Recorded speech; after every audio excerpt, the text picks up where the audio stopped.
And now on McCarthy TV Documentary, we have part 2 of the Burgess Hill Pub Guide.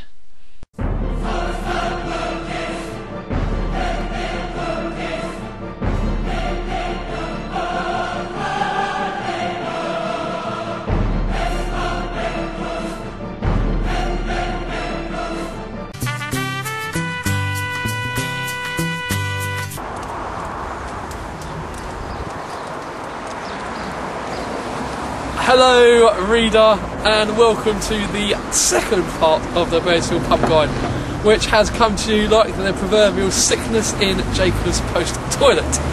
We begin our second round of visits to the established watering holes of this town with the Brewers Arms. Now, rumour has it that this pub was originally built, or the structure of it was built using the arms of brewers all glued together. We cannot confirm this is true, but it would explain where the name comes from. We hope to go inside and find out whether this is the case or whether it's just another fabricated lie. Well, we've completed pub 1 of this second part of the guide, the Brewers, and overall I was quite happy with it. It was a distinct lack of ale on offer, but if you're a lager lout, as the general clientele in there seems to be, then that shouldn't be a problem. The billiards table was a welcome addition, and the bookshelf was particularly thrilling. I mean, not only can you go in there and enjoy a pint, but you can read the Collins England Dictionary at the same time, which is a pretty enthralling prospect. Pool tables are available in a shed at the back, which we weren't sure if you had to clamber your way over lawnmowers and if it was someone like Fred West shed dead bodies to get to them, but we didn't feel the need to investigate that. It was a bit quiet, but then again it is a Wednesday afternoon lunchtime, and the fireplace was not roaring, which was also a disappointment. But overall, a nice place for a quiet drink and a decent location if you ever need to pop in there for a pint while you get your car sorted, which probably wouldn't be advisable because then you'd have to drive your car afterwards, which would be highly illegal.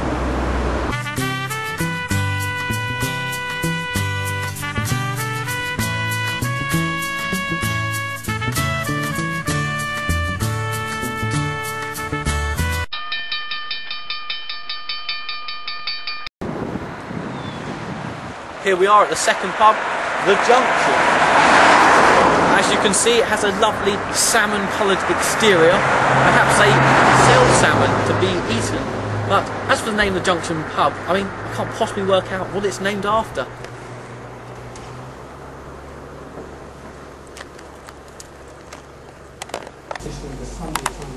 Big screen TV, stage area, toilets. Zoom in on the clock. The clock is fantastic, must be said. No smoking clock. There's your quiz machine, the jukebox, and finally, and ultimately, look at this vase in the alcove. Fantastic. So, we just finished up in the Junction. Unfortunately, there wasn't any indication that there was salmon available to purchase. I must say the toilets were quite impressive. They had an electronic mirror where there were adverts flashing up. They also sold some kind of cock ring which vibrates, so you can pleasure yourself and your wife for just £5. They also had a leather 3-piece suite, which is a bit different from your usual kind of foam, kind of Vela type seating arrangement, but it's still very pleasant. What beers did they do, Chapman? I don't know.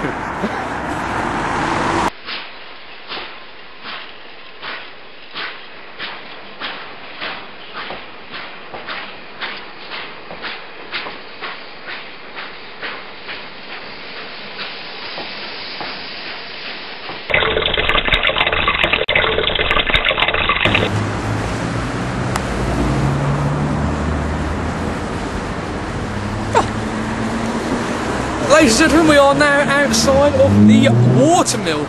Now, rumour has it that this pub was named after a water mill, but there doesn't seem to be one in the area. In fact, there's not even any water, so we can only presume that this sort of ravine here holds water, and they use a small mill to create power for it.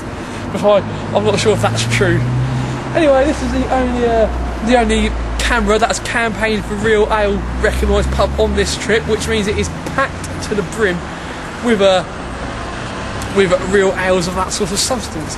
So we can only hope that it's a traditional old man's pub. There's going to be people with big beards and smoking pipes full of tobacco and Hamlet cigars and hats and all sorts of other old things such as walking sticks and poodle dogs inside.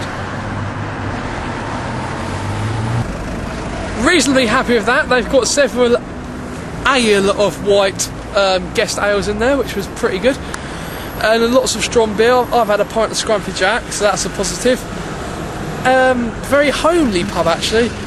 The what? The dogs. Oh yeah, sorry. There's several dogs in there, and I don't mean of the female variety. I mean the animal type. You know, the feline dog. Is it a feline? That's more of a cat. But there were dogs in there who looked quite happy to be there, and a billiards table, pictures adorned on the wall, and a very, very local sort of northern feeling decor as well, which made for a very pleasant experience. So if you enjoy your real ale, then the Watermill, you know, there's no Watermill, that's disappointing, but it really is a good place to go. Sorry.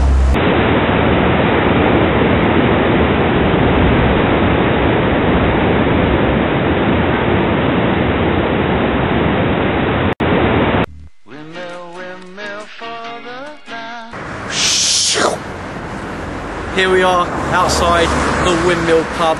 Why is it called the Windmill? I can't see a windmill anywhere. Perhaps it would be more appropriate to call it the gas holder, especially as I hear that the landlord actually loves the gas holder and wishes for it to remain in Burgess Hill for many years to come.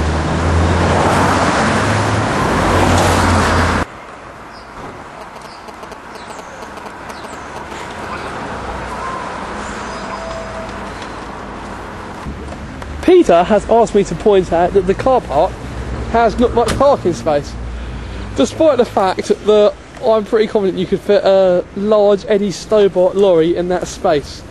I think it's just a cover-up for the fact that he is a poor driver.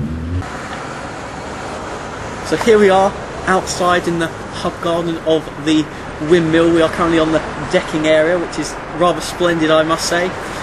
Now the Windmill seems to be going through a bit of a change. It seems to be more restaurant based as opposed to just somewhere where you can lounge around having a drink of beer or Coke or a fruit shoot. The restaurant is being called Planet Tonywood by an Australian man. It was quite delightful to walk into the pub and have him actually recognise myself and my cohort as obviously someone of great notoriety in Burgess Hill, so that's a tick in the box for minor celebrityism.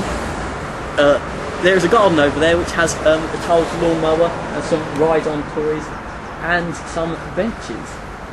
And of course we have the gas tower, which I mentioned earlier, which looks splendid with lots of pigeons on top of it. I say inside the windmill we have wooden flooring, which is the first wooden flooring we've come across on the pub guide. There is also a white leather three-piece suite, which is a different colour compared to that of the Junction, which used a blue three-piece suite. Inside we have bar billiards and a darts table, and the toilets are very nicely decorated. So Pete, if I asked you, would you like to come back to the Windmill, what would you say? Yes please.